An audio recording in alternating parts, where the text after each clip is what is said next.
Hello guys, hello my student. Nice to meet you. It's nice chance to invite you to learn about meaning through music. This material not only for senior high school student grade 11 but also for everyone. Definition of song. A song is a single work of music intended to be sung by the human voice with distinct and fixed pitches and pattern using sound and silent and variety of form that often include the repetition of section. Jadi sebuah lagu itu adalah sebuah karya musik single yang diperuntukkan untuk dinyanyikan oleh manusia dengan pola nada yang sama dan juga bisa dengan pola nada yang berbeda. And pattern using sound and silent and variety of form that often include the repetition of section. Jadi polanya itu menggunakan bunyi-bunyian, ya. Kemudian ada pola diam, juga diikuti dengan pola repetition, ulangan, ya. Ya, diulang-ulang gitu. Oke, pengulangan maksudnya. Next, introduction. There are some reasons why many people use song to learn English. Jadi ada beberapa alasan mengapa orang-orang itu menggunakan lagu dalam belajar bahasa Inggris. First, song are authentic material. Jadi pertama, lagu itu dinilai materialnya itu asli. If we want to learn English, we should listen to English song. Jadi jika kita mau belajar bahasa Inggris, kita sebaiknya mendengarkan lagu-lagu bahasa Inggris. Second, English song also contain culture and history. Dan yang kedua, lagu-lagu bahasa Inggris itu juga memiliki konten atau isi budaya dan sejarah. Okay guys, the reason is that song contain repetitions and repetitions enhance learning. The next reason is it is a good way to learn vocabulary and pronunciation. And last, English songs are fun and they can easily energize the listener. Jadi maksudnya alasan bahwa lagu itu berisikan repetition, pengulang-pengulangan ya, itu bisa memperkuat pembelajaran dalam bahasa Inggris. Jadi kita bisa gampang mengingatnya kalau ada pengulangan-pengulangan. The next reason, jadi alasan berikutnya adalah merupakan good way, cara yang baik dalam pelajari vocabulary atau kosakata ya, and pronunciation dan lafaz. And last dan yang terakhir, lagu-lagu bahasa Inggris itu adalah menyenangkan, and they can easily energize the listener. Dan lagu-lagu tersebut bisa dengan gampang memotivasi, memberi semacam semangat kepada pendengarnya. Okay, next. Songs have been an amazing companion for human being for as long as or even longer than we can speak. Jadi di sini dikatakan lagu itu telah menjadi sebuah teman yang baik, yang menyenangkan bagi manusia, ya, untuk selamanya, bahkan lebih lama daripada kemampuan kita berbicara. Jadi maksudnya sampai kita nggak bisa ngomong lagi, sampai kita nggak bisa berbicara lagi, lagu ini akan tetap menjadi teman yang baik untuk manusia. Songs are highly expressive. Jadi lagu-lagu itu memiliki daya ekspresi yang tinggi. Some convey love and emotion. Jadi beberapa dari lagu itu bisa menyampaikan rasa cinta dan emosi, perasaan ya. Some tell a memorable and moving story. Nah, ada beberapa yang bisa menyampaikan kisah-kisah. Some embody one's dream and ideals. Ada lagu-lagu yang bisa mewujudkan mimpi dan ide-ide seseorang. and some reminisce about the golden past. Jadi berapa juga ada bisa yang mengingatkan kita tentang kenangan-kenangan indah di masa lalu. Songs are abundant in themes and expression which will echo in the learner's heart. Jadi lagu-lagu itu memiliki tema yang banyak sekali ya, dan expression which will echo in the learner's heart, dan ungkapan-ungkapan pada lagu-lagu tersebut bisa menggema, maksudnya membekas gitu ya di hati kita, di hati para pendengarnya. Dia selalu ingat. Okay, my student. Social function of song. Ini adalah fungsi sosial dari sebuah lagu ya. Okay. The first, to entertain the listener. Second, to teach moral value through the lyric of the song. The third, to provide a way of managing the relationship between our public and private emotional life. Fourth, to express personal feeling and cultural values. Fifth, to give someone to not only share their emotion with others, but also to have an emotional connection that just cannot be expressed in any other way. Jadi maksudnya yang pertama fungsi sosialnya adalah menghibur para pendengar, to entertain the listener. Yang kedua, to teach moral value, itu mengajarkan nilai-nilai moral, the lirik ya, melewati lirik-lirik lagu. Yang ketiga, bagaimana to provide a way managing the relationship between our public and private emotional life. Jadi menyiapkan cara kita mengatur hubungan antara emosional pribadi kehidupan kita dengan lingkungan kita, our public. Kemudian yang keempat, to express personal feeling. Jadi mengungkapkan perasaan pribadi, itu bisa lewat lagu, kemudian bisa juga mengungkapkan nilai-nilai budaya, juga bisa lewat lagu. Dan yang kelima, memberikan kepada seorang untuk tidak selalu memberikan emosinya itu, membagikan emosinya itu kepada orang lain, tapi juga harus memiliki koneksi emosi yang sifatnya itu cannot be experienced in any other way. Jadi maksudnya tidak bisa dialami dalam cara apapun.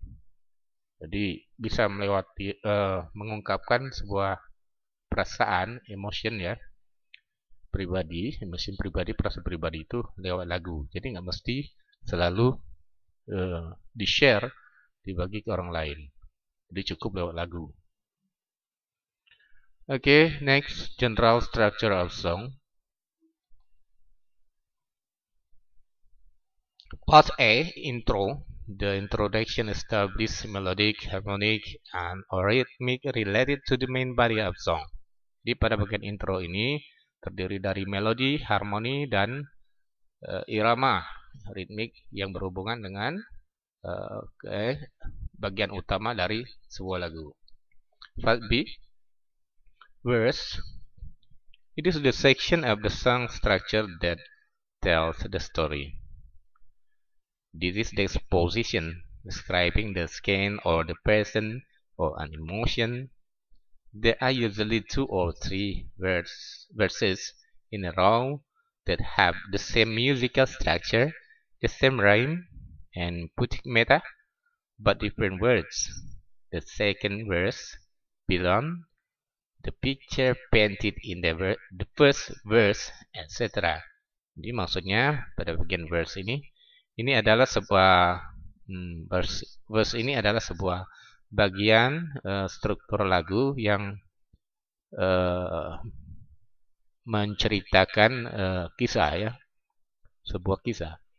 This is the exposition, ini adalah sebuah karangan tulisan maksudnya, yang bisa menggambarkan tentang alam atau tentang orang atau tentang sebuah perasaan. Ada 2 atau 3 verses in a row. that have the same musical structure. Jadi ada 2 atau 3 verses yang struktur musiknya itu sama. Kemudian remnya atau sajaknya itu juga sama, and putting meter, dan ukuran widthnya itu juga sama, but different words, tapi bedanya di kata-katanya saja.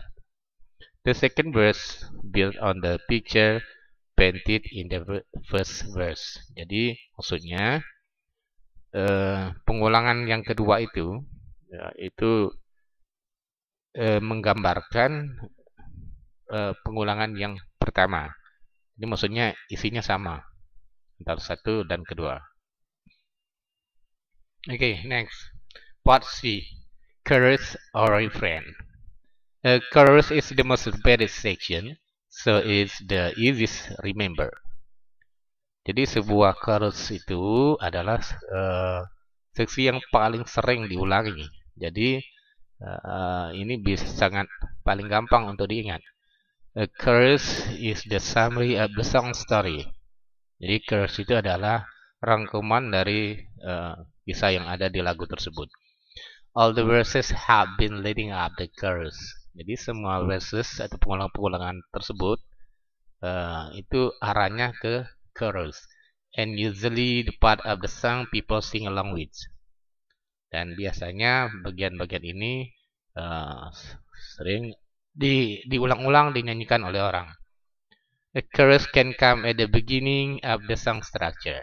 Jadi sebuah chorus itu bisa posisinya di awal sebuah lagu. It can also start in the middle, bisa dimulai dari tengah, or come at the end, atau posisinya di belakang sebuah lagu. In fact, some songs don't have chorus at all. Tapi pada kenyataannya ada beberapa lagu yang sama sekali tidak memiliki chorus.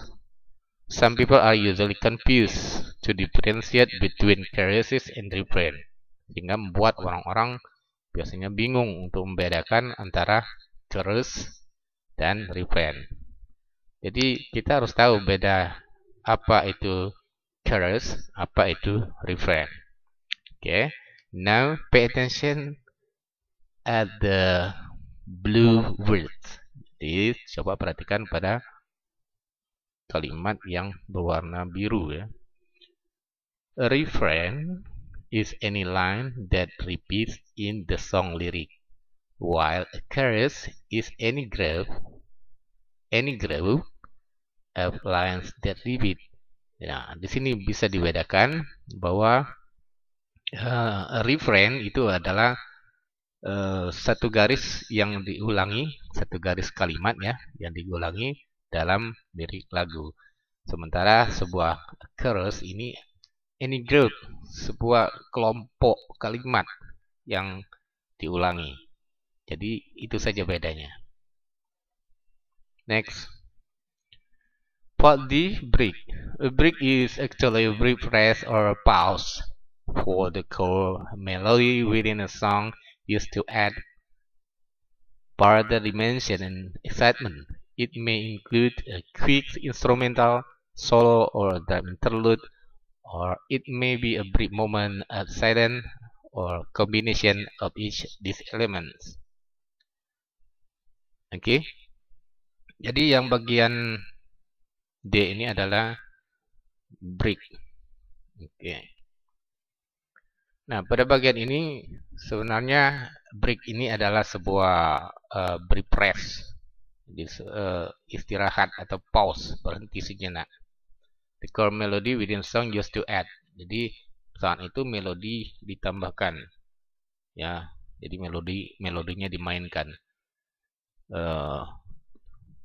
Jadi tujuannya untuk agar lebih menarik ya.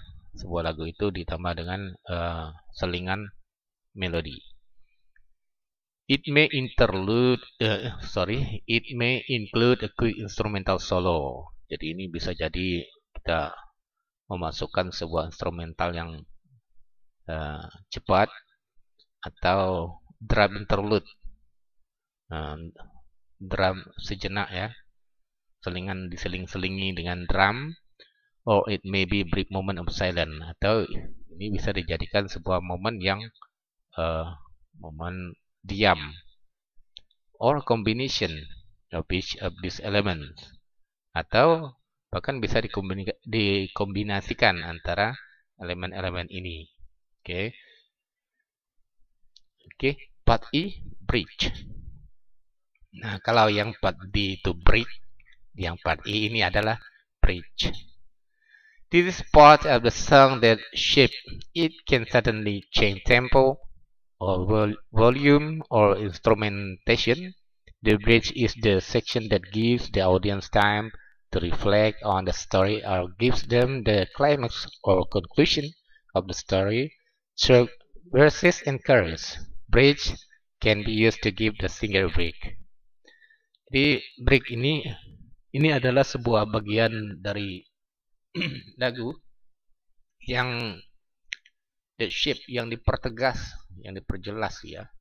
It can suddenly change tempo. Jadi ini pada bagian bridge ini bisa jadi tiba-tiba temponya berubah atau volumenya berubah, atau bahkan instrumentasinya itu bisa juga berubah. The bridge is the section that gives the audience time to reflect on the story. Jadi pada bagian bridge ini adalah bagian yang memberikan kepada pemirsa untuk merefleksi kisah-kisah yang ada di lagu tersebut. Dan itu juga bisa memberikan climax atau conclusion, kesimpulan ya dari story yang kita ulang-ulang di bagian lagu tersebut. Bridge can be used to give the singer break. Dan bahkan bridge ini bisa memberikan, maksud saya bisa digunakan untuk memberi penyanyi itu untuk istirahat sejenak. Oke, next. Part F, outro or coda. This is the end of the road for the song. Jadi ini adalah bagian akhir dari perjalanan sebuah lagu. It can repeat the intro, chorus, or a refrain as an outro, or a bridge with an instrumental solo. Jadi ini bisa pada bagian ini kita bisa mengulangi intro, chorus, atau refrain sebagai sebuah outro, atau sebuah bridge ya dengan instrumental solo. Oke. Below are some form of song structure. Ya, berikut adalah beberapa bentuk struktur lagu. Nah, bisa diawali dengan intro, kemudian verse, chorus, break, verse, break, bridge, break out, verse, chorus, bridge, chorus. Nah, ini beberapa contoh bentuk struktur lagu ya. Bisa diawali dengan intro, bisa diakhiri dengan chorus, atau mungkin ada bentuk-bentuk lain juga. Ya, bisa saja dilakukan. Oke, next. Language feature of song. Jadi ciri kebahasaan song itu adalah lyric are written in first, second, or third person given on the specific perspective you choose. Jadi maksudnya lirik-lirik di lagu itu ditulis dalam perspektif khusus yang kamu pilih, baik itu ditulis sendiri atau ditulis orang kedua atau orang ketiga ya. Nah, itu yang penting memiliki spesifik perspektif yang kamu pilih. Oke, bisa ditulis sendiri, bisa orang kedua atau orang ketiga yang menulisnya. Oftentimes point of view change in lyric, but only when needed. Jadi seringkali time point of view change in lyric. Jadi seringkali pemikiran tentang waktu itu bisa merubah lirik ya, bisa merubah di dalam lirik tersebut, but only when needed. Tapi hanya ketika dibutuhkan saja. Ya. Jadi maksudnya itu seringkali waktu itu dipandang perlu disesuaikan gitu ya. Jadi perlu dirubah. Oke. They use rhyming words. Jadi lagu-lagu ini menggunakan kata-kata atau kalimat saja. Usually songs use familiar catchy tune and rhyme. Jadi biasanya lagu-lagu itu menggunakan sebuah sajak-sajak yang indah, yang menarik. Rhyme is a linguistic style. Jadi sajak itu adalah sebuah gaya bahasa. Pattern consonant or similar sound or two or more syllables or whole words at the end of one line. Rhyme are most commonly used in poetry and song. Jadi maksudnya berdasarkan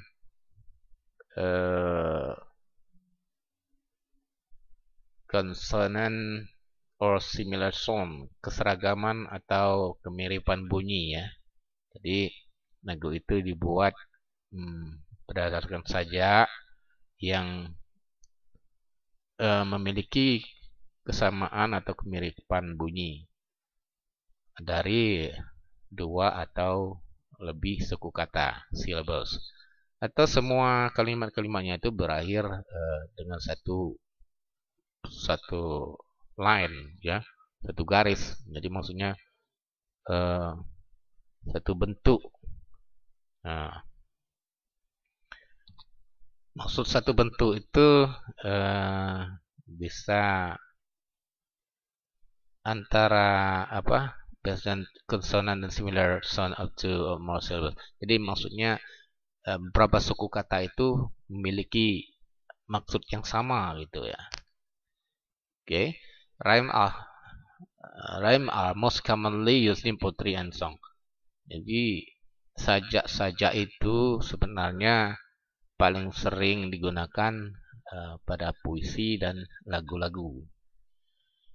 Okay, my student, next. They use alliteration. It is a stylistic device in which a number of words having the same first consonant sound occur close together in a series. For example, big bully beats a baby boy. Jadi mereka ini menggunakan alliteration. Oke, apa itu alliteration? Kata yang sama bunyinya. It is a stylistic device ya. Ya, jadi ini perangkat yang stylistic, which a number of words, yang apa maksudnya in which a number of words itu yang kalimatnya itu memiliki satu makna gitu ya, satu kesamaan bunyi. Having the same first consonant sound, jadi memiliki kesamaan keseragaman bunyi. Occur close together in series, jadi terjadi penutupannya itu bersama-sama ya di dalam sebuah rangkaian. For example, big bully beats a baby boy. Jadi maksudnya itu sebuah gertakan kasar menghantam seorang anak yang polos. Big bully beats a baby boy. Jadi di sini saya katakan lagu-lagu itu seringkali menggunakan alliteration ya. Alliteration itu adalah kata yang sama bunyinya. A big bully beats a baby boy. Nah ini ada berapa suku kata, dia memiliki kesamaan bunyi.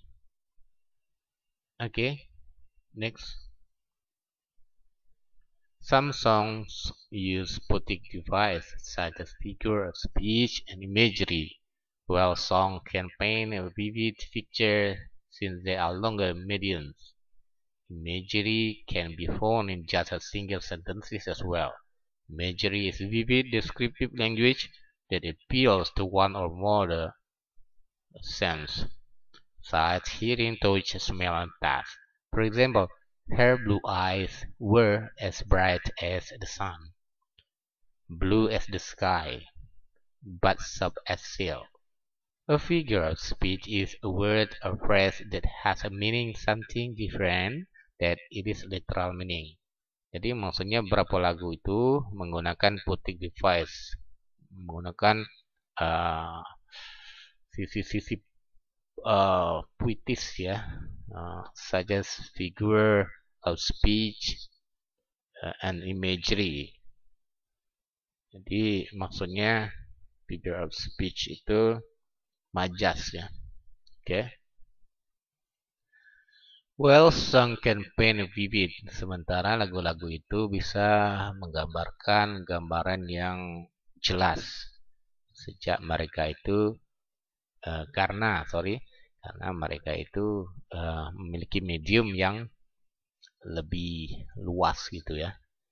Imagery, citranya ya, can be found in just single sentence as well. Jadi citra dari lagu itu bisa ditemukan in just single sentence, dari bisa ditemukan di kalimat-kalimat single. Oke, kalimat-kalimat tertentu maksudnya.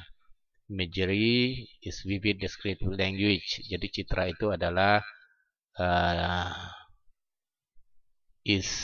maksud saya imagery is vivid descriptive language. Jadi imagery itu adalah deskripsi bahasa yang menarik gitu, that appeals to one more the sense, yang menarik orang-orang mengenai perasaan seperti sight, hearing, touch, smell, and touch ya, penglihatan, pendengaran, rasa gitu. Contohnya, her blue eyes were as bright as the sun. Bisa dilihat sendiri. Her blue eyes were as bright as the sun. Jadi mata birunya itu mata birunya itu seterang matahari. Kemudian blue as the sky. Nah, biru seperti langit. Kemudian but soft as seal. Lembut seperti sutra. A figure of speech is a word or phrase. Majas adalah sebuah kata atau frase yang meaning something, yang memiliki sebuah arti berbeda dari literal meaning, dari makna sebenarnya. Jadi bisa disebutkan majas itu adalah sebuah kalimat atau sebuah kata-kata atau sebuah frase yang memiliki arti berbeda dari makna sebenarnya. Next. Some songs use amusing wordplay in slang language. Wordplay is the manipulation of language, in particular the sense and meanings of words, with the intent to amuse. Verbal with slang is kind of language consisting of very informal words and phrases. Slang is more common in speech than in writing. For example, gonna, wanna, and etc. Jadi maksudnya beberapa lagu itu menggunakan kata-kata yang menarik untuk dimainkan ya. Wordplay and slang language. Dia menggunakan slang language. Bahasa slang, bahasa informal ya. Wordplay is the manipulation of language. Jadi sebuah kata yang memainkan manipulasi bahasa. Dalam hal apa? Dalam hal bagiannya, bunyinya, kemudian dalam hal arti dari kata-katanya. With the intent amuse. Verbal with slang is kind of language consisting of very informal words and phrases. Jadi di sini dikatakan bahwa slang itu adalah bahasa-bahasa, kalimat-kalimat bahasa maksudnya ya, terdiri dari kata-kata informal atau frase-frase yang informal. Slang is more common. Jadi slang ini lebih umum digunakan di dalam hal speech, bicara ya, daripada menulis. Contohnya kita bicara dengan memakai gonna. Gonna itu ya kalau formalnya going to. Kemudian wanna itu want to. Sedangkan and itu is not. Extra dan lain-lain. Okay, it is the example of song entitled Stand By Me by Ben A King ya. Nah, bisa dilihat sendiri, ini adalah contoh lagu yang saya presentasikan. Judulnya adalah Stand By Me. Bisa kalian baca sendiri itu sudah ada artinya. Oke. Nah, oke. When the night has come, ketika malam tiba, ya. Bisa dibaca sendiri sampai ke bawah ya. Nah, next. Oke, ini kelanjutan dari contoh lagunya. Oke, diakhiri dengan Darling, darling, stand by me. Nah, seperti itu ya kira-kira lagunya. Nanti kamu bisa cari sendirilah ya bagaimana cara menyanyikannya dengan benar. Oke, karena kita di sini bukan belajar nyanyi, tapi kita di sini adalah mempelajari bagian-bagian lagu. Oke. Okay, guys, okay, my student. I think it's enough. Thank you very much for your attention and time. See you next time and bye bye.